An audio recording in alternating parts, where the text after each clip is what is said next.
So for our second speaker today, we have Maryam talking about post-quantum cryptography in a nutshell. Yes, thank you.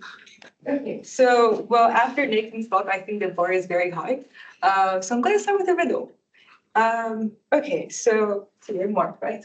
Yes. Okay, so I'm gonna ask Mark to send a message from me to my supervisor because right now I'm gonna talk. I cannot go right now. And I'm gonna put it in a box, and I'm gonna lock it, and I'm gonna give it to him because I don't want him to see. And he's gonna give it to my supervisor. So, but my supervisor doesn't have the key. So how do we fix this problem? Yeah. Your supervisor is gonna lock the box and give it back to you. Yes. And you're gonna lock and give it back to him. Yes, exactly. Thank you. Okay, that went super fast. I was like hoping 5 minutes just thinking about that. Okay. Yes. So that's basically kind of encrypting and decrypting message. Well, cryptography stems from this Greek word that means hidden writing, and well, obviously, like nowadays, with all the stuff that's going on, you have to always encrypt your messages. Right. Okay, so we have two different kinds of cryptosystems, symmetric and asymmetric. So we use the same key for both encryption and decryption in the symmetric, and then we have different keys, a public and a private key for asymmetric. Yeah, well. Right, so a little bit about the history of cryptography. So it was like 1900 BC. We have non-standard hieroglyphs carved into the walls of a tomb in the Old Kingdom of Egypt. And then we have the clay tablets in the 1500 BC that had secret recipes above, Cyrillic glazes, very important. 650 BC, we had the transposition cipher by Spartans. So what it was they would write a message on a strip, and then so if you wrapped the strip around this hexagonal kind of cylinder thing, then you can see the message. But if you open it, it's just like some letters. We have the substitution cipher by Caesar, which is just shifting the letters forward or backwards. Then in the medieval, we have the frequency analysis technique by Al-Kindi, which is, so if you think about it, there are some letters that are used more than the other ones. So for example, S or T.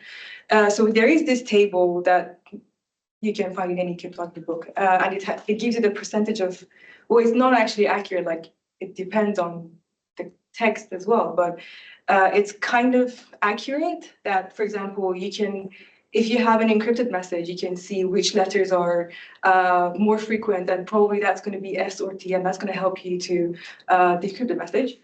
And there are two more cryptosystems. We're not going to talk about them. Let's go to the modern, where we have the, so from 1913, you can see until like here, it's always between the English and the German. So they decipher, they have, and then they have the router, and then they have the Enigma machine, and then they crack that Enigma machine, but then they also establish the foundational theory for algorithmic computation. And then we also have these very important key exchanges, Diffie-Hellman and RSA, which I'm going to explain.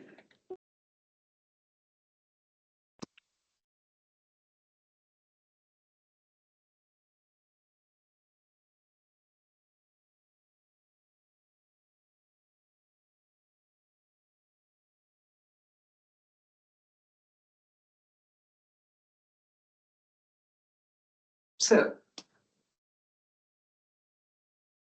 I'm going to send a message to my supervisor because I don't trust Mark anymore. So we're going to solve it between ourselves. Okay. Oh, don't tell Mark.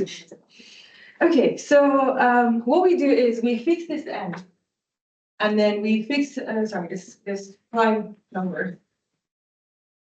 SMDB, and then also this G, which is the primitive root. So primitive root. So what I do is I'm gonna fix some A, Samir is gonna fix some. You didn't hear that. My supervisor is gonna fix some B. So what we do is, what I do is I compute G to the A. So this is private, this is private. So I'm gonna compute G to the A. He's gonna compute G to the B. Then I'm gonna share this with my supervisor. So now I have G to the B, and I have, sorry, this is small b. So I'm gonna raise this to the power of A, so I'm gonna compute G to the AB. And here, he has G to the A, so he's gonna raise it to the power of B, so we're gonna get G to the AB.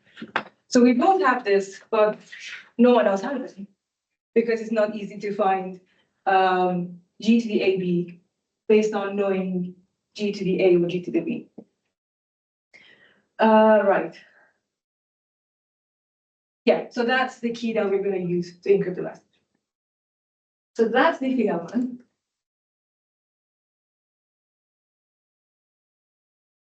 Okay. Let's talk about RSA. Okay, so we take two prime numbers, big prime numbers, and then we compute PQ. Then I'm gonna cheat and see what it is. Okay, yeah. And then we have this Carmichael function, lambda of n, which is gonna be, well, it's more, so it's 5, and if like some stuff happen, like if it's a prime number, it's a power of a prime number, other than 2. It's gonna be LCM of phi of, I don't know, P and Q here, for example. Yeah, so I'm going to be a bit handy about this exact definition, but for now, I'm going to say that the lambda of n is the LCM of lambda of p and lambda of q. But because p and q are prime numbers, lambda of p is just phi of t, the Euler function, which is p minus 1. And lambda of q is phi of q, which is q minus 1. Right, so it's going to be, so that lambda of n is just LCM of p minus 1 and q minus 1. Okay, so yeah, so we have this n. And we have this lambda of n. And then we're going to choose some e, which is co-prime to lambda of n. And also it's between 1 and lambda. So the public key is going to be n and e. Yeah, and then what the private key is going to be n and d, where d is going to be e inverse mod lambda of n. And to encrypt the message, you're going to use n to the e mod n, and to decrypt the message, yes, it's c to the d. Okay. So the thing with this is, like, the computation is not that difficult, but the problem is n is going to be the is multiplying two big prime numbers, so it's not going to be easy to find this. Okay. Right. Any questions? Yeah. What's the primitive of it again? Oh, so For G. That's what the other one said, yeah. wait, what? On the left-hand side, you have G as the primitive. Ah, okay. So G to the p minus 1 is 1 mod p. And it's not going to be 1 for any number less than p minus 1. Okay. Right. So I promise that I'm going to talk about isogeny-based cryptography. Right. So having all of this and having all these creative methods, well, it's not going to be helpful if we have quantum computer. It's going to be very, and we can solve these problems very fast. So we have to come up with more difficult algorithms.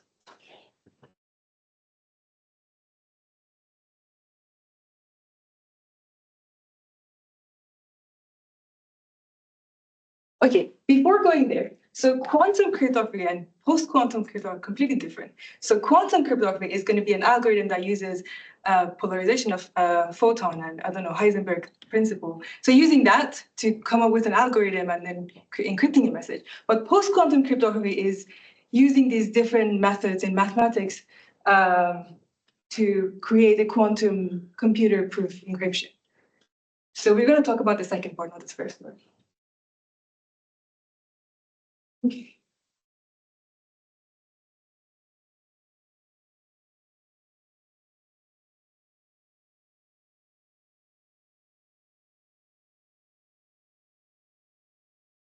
Okay, so we're going to talk about the isogeny-based cryptography, but we need to know what isogeny is. And before that, we need to know what elliptic curve is. Okay, so by an elliptic curve, we mean something of the form y squared equal xt plus ax plus b. Okay. So it's going to look like maybe something like that or that. Okay. And then I'm just going to draw something.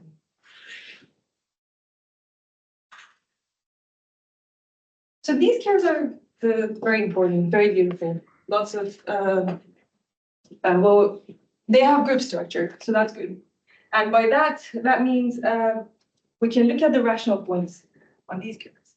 And we can actually define an operation to make it a group.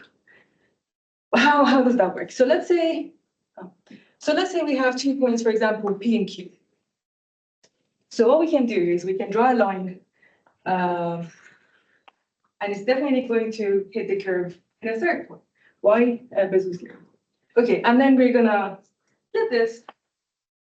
So this point that we get here is going to be P plus Q. So now we have an operation on the elliptic curve, so it's going to give us a group, right? So an isogeny, so let's say we have 2 elliptic curves, E1 and E2. So an isogeny will be the rational morphism between them that is going to preserve this structure. And it's going to, so when we say group, it also has an identity element. So it's going to be the point of infinity is going to be the identity of this elliptic, this group. And phi is going to preserve. So it's going to take the O of E1 to O of E2. Okay, so that would be an example. So I have 2 elliptic curves, E1 and E2, and phi is a rational morphism, which it is the isogeny from E1 to E2. Okay, any questions? Okay, so yeah, so the isogeny problem is finding an isogeny between 2 elliptic curves. And we say, so an endomorphism is an isogeny of an elliptic curve to itself. And the ring of the endomorphism would be just the ring of all the endomorphisms. Okay, so so supersingular curves, I'm not really gonna say what exactly they are, but it's just some elliptic curves with some conditions. So I'm going to take them over FP2, and the endomorphism ring of a supersingular elliptic curve is a maximal order. Doesn't matter. It's going to. What that means is just that the endomorphism ring is going to be very big. And given a supersingular elliptic curve, computing the endomorphism is not going to be easy.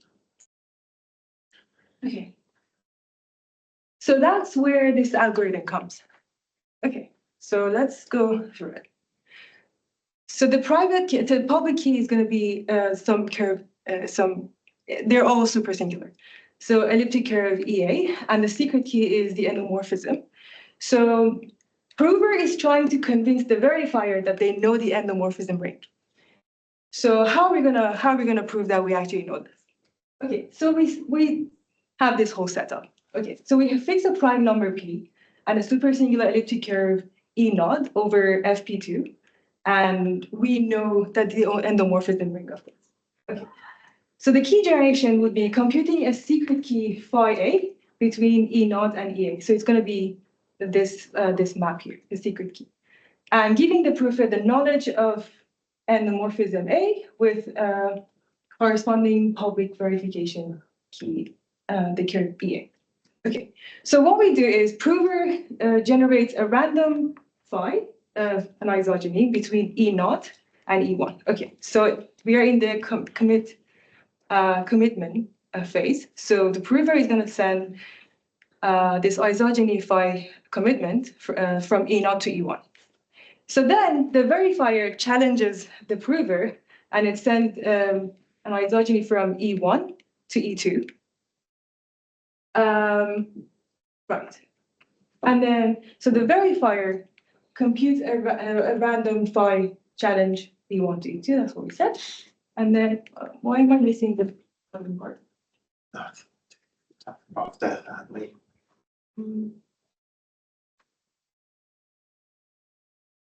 Can we not like this? You should disable locked taskbar. Okay. Thank you. Right. And then, okay. So the thing is, we had the endomorphism of E0 here. And then we also had the isogeny from E0 to E1 here. So that way we can find the endomorphism of E1. And because we have the isogeny of E1 to E2, we can also have the endomorphism of E2. And we started with the curve EA. And if we actually know the endomorphism EA from here to here, we can send an isogeny of EA to E2 to the verifier and prove that we actually know the endomorphism. And that way we can verify that we know the endomorphism. Okay. Yeah, and that's basically the SKI sign algorithm. Any questions?